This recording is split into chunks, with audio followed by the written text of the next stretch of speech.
Sveiki visi, mano vardas Karolis Mieliauskas ir aš pastarosius kelis metus važinėju CF Moto 800 MT motociklais.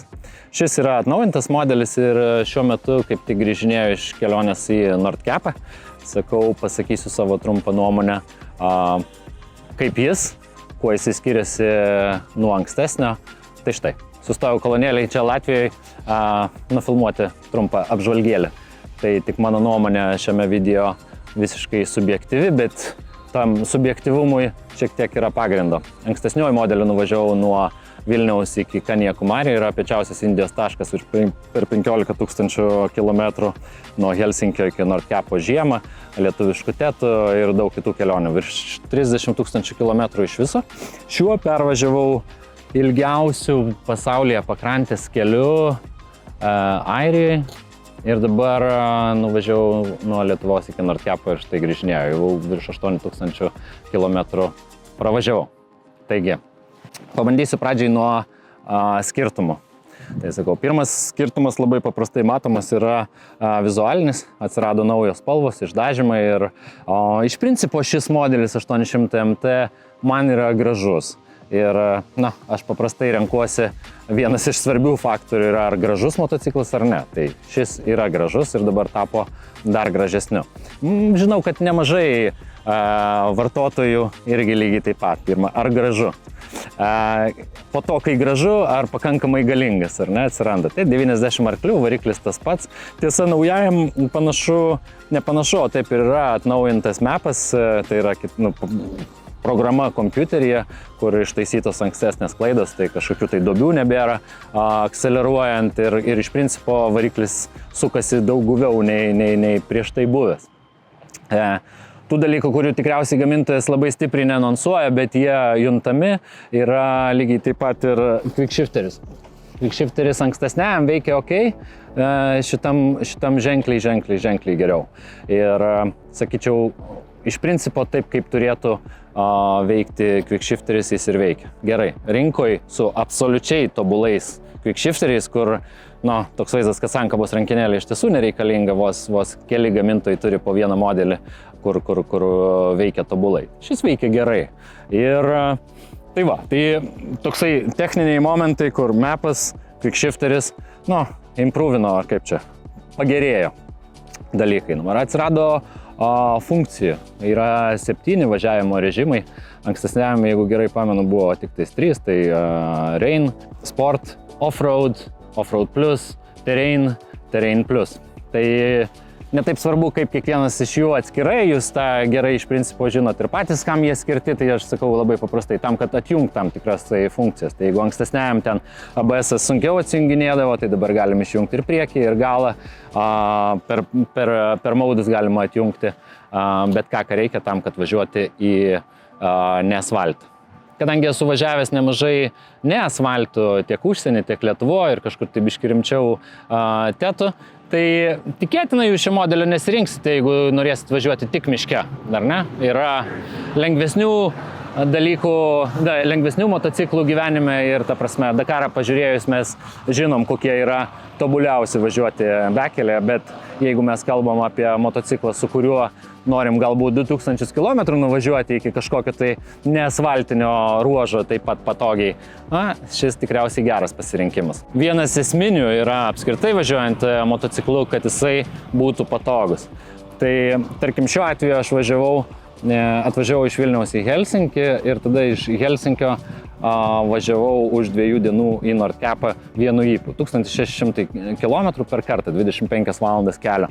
Reiškia, kad taip važiuoti, turi būti patogu sėdėti. Aš esu 1,82 m ūgio, tai man šiuo atveju sėdėsena yra tiesiog ideali.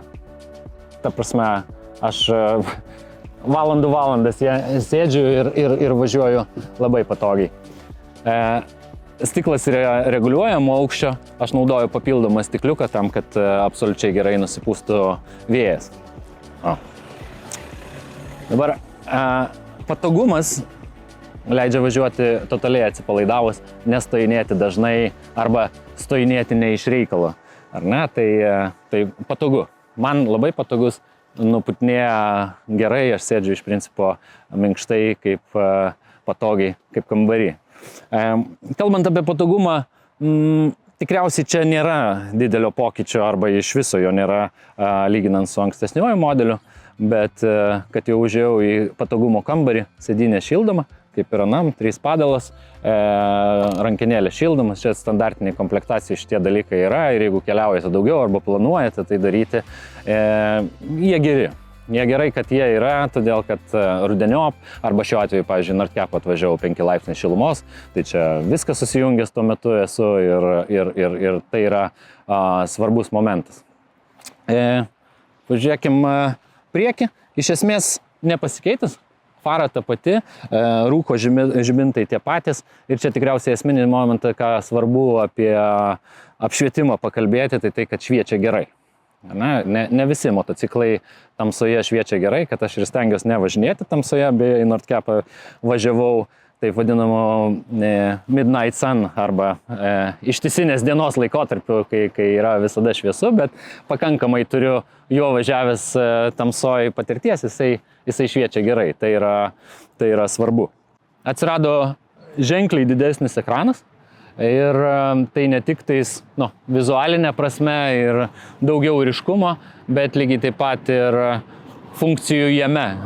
Tai šiuo atveju patogiai jungiu šalmą arba 2 prie ekrano, per CarPlay'ų patogiai jungiu telefoną, tai reiškia navigacijos klausimas absoliučiai patogiai išspręsta ir nereikia atskiro vieneto, nors ir jis turi integruotą žemėlapį pats savy. Tai va, tai aš vis dar kalbu tai per patogumo prizmę. Šitie dalykai mes jau bet kuriuo atveju šiais laikais važiuojam ir su telefonais, ir su navigacijom, bet norėtųsi, kad tų device'ų būtų jų tiesiog mažiau. Tai šiuo atveju išspręsta. Krovimo lizdai 2, gerai. Ir kalbant apie patogumą, lengva pereiti ir į saugumą. Kas šitoj vietoje yra? Čia yra iš principo išspręstas blind spotas. Rodau į veidrodį, todėl kad kaip taisyklė žinom, kad juodasis taškas, kai nesimato šalia esančios kliūties mašinos tam tikroj zonai, mes jos nematom veidrodyje. Automobiliuose naujos jau esame įpratę, kad lemputės mirksi veidrodį. Šiuo atveju jos mirksi ant naujojo ekrano ir taip pat garsinis signalas yra pypsi, kurį galima išjungti, įjungti kaip patogu. Sensorius yra čia gale, tiesiai virš numerio. Iš principo tai yra ne tik tais blind spotą daviklis, bet lygiai taip pat ir kliūties iš galo. Jeigu kažkas tai priartėjo per greitai, yra signalizuojama, kad yra kliūtis gale. Ratai yra tie patys, 19-17, reiškia, bet Michelin Anaki Adventure padangos standartiniai komplektacijoje šiuo metu yra, manau, kad ženkliai labiau tinkančio šiam motociklui. 50-50, 50-50, gal net šiek tiek daugiau asfaltui skirtos nei bekeliai, ne bekeliai, bet žvyro iki sodybos tikrai ir šiomis padangomis galima nuvažiuoti. Čia dalykai nepasikeita. Ta prasme, vis dar didelės dėžės ir jos yra standartiniai komplektacijai, ko beje galima atsisakyti perkant naują motociklą, jeigu kažkodėl tai atrodo, kad turėtumėt važinėti su, tarkim, minkštaisiais krepšiais. Kuro sąnaudas yra apie 5 litrus ir čia paprastai kolonėlėje aš matau skaičių 17 litrų, bet manau, kad anot gamintojo tai yra 19 litrų bakas. Tai iš principo 400 km važiuojasi, važiuojant normaliu režimu keliu. Kas liečia atnaujinimus, nepaminėjau, yra, reiškia, nežinau kaip šitas daiktas vadinasi, tiesą sakant, lietuviškai, valdymas viso meniu. Jisai kažkaip tai toksai labiau minkštas, patogus ir visas įrenginys tiesiog yra naujas. Kad ir kaip mėgčiau kalbėti apie motociklo grožį, tai ne tik tais dizainas, bet tarkim, man gražiausias motociklas, sakau, yra purvinas. Ne šiaip neplautas, bet kai ant jo matosi kelionės purvo šiuo atveju čia. Kelių tūkstančių kilometrų uodai ir lietaus ir kitų visų stichijų išgyvenimo žymės. Žinoma, po kelionės jis yra nuplaunamas, bet kalbant apie jūsų galimai pasirinkimą, kodėl svarstysite CF Moto 800 MT, yra, mano manimu, pakankamai galingas, 90 arklių, patogus tiek vienam, tiek dviese, turi naujausias technologijas, kas liečia susijungimus, visus šildymus, quickshifterius ir taip toliau. Ir sąlyginai pigus.